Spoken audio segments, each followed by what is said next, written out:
Apparent weight या lift, apparent weight in a lift, lift में हमें अपना वेट कुछ डिफरेंट लगता है। तीन cases. First case, if lift is stationary, अगर लिफ्ट रुकी हुई है या इसी के साथ साथ lift is moving vertically upwards और lift is moving vertically downwards, लेकिन कैसे? With constant speed, constant velocity, constant speed से अगर लिफ्ट चल रही है, चाहे वर्टिकली अपवर्ड चल रही हो, डाउनवर्ड चल रही हो, या लिफ्ट अपनी जगह रुकी हुई है, इन सभी केसेस के लिए apparent weight is equal to real weight. जितना है रियल वेट उतना ही लगेगा लिफ्ट में भी, अगर लिफ्ट अपनी जगह रुकी हुई है या कांस्टेंट स्पीड से ऊपर या नीचे चल रही है। और एपरेंट एक्सीलरेशन, बल्कि मैं सही लिखूं इसे, एपरेंट ग्रेविटेशनल एक्सेलरेशन, ये बिल्कुल उतना ही होगा जितना कि रियल एक्सेलरेशन होता है, यानी कि जी। अगर लिफ्ट रुकी हुई है या लिफ्ट मूव कर रही है, चाहे ऊपर मूव कर रही हो चाहे डाउनवर्ड मूव कर रही हो, लेकिन कांस्टेंट स्पीड से मूव कर रही है, तो फिर लिफ्ट के खड़े हुए आपको, अगर आप लिफ्ट के अंदर खड़े हैं तो आपको अपना वेट उतना ही रहेगा जितना रियल वेट है आपका लिफ्ट के बाहर। सेकंड कंडीशन है, second condition,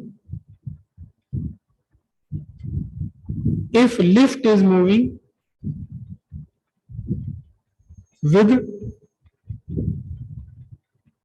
constant acceleration,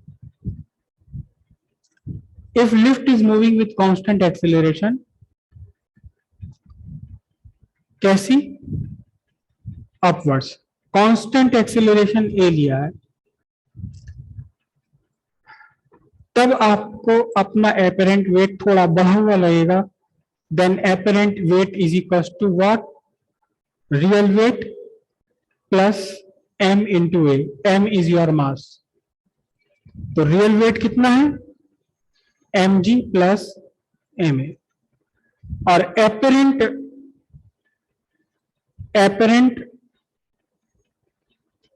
gravitational acceleration it is g plus a। Apparent acceleration भी बढ़ा हुआ लगेगा और एपरेंट वेट भी बढ़ा हुआ लगेगा कुल मिलाकर। थर्ड कंडीशन क्या है? थर्ड कंडीशन है, if lift is moving with constant acceleration vertically downward, नीचे की तरफ चल रही है अगर, और एक्सीलरेटेड मोशन है, उसका लगातार स्पीड बढ़ती जा रही है, तो आपको अपना वेट कुछ कम लगेगा। If lift is moving with constant acceleration, कैसा? वर्टिकली डाउनवर्ड्स, तब आपका apparent weight is real weight minus M A. Real weight कितना है? M G minus M A is the acceleration of lift, M is your mass,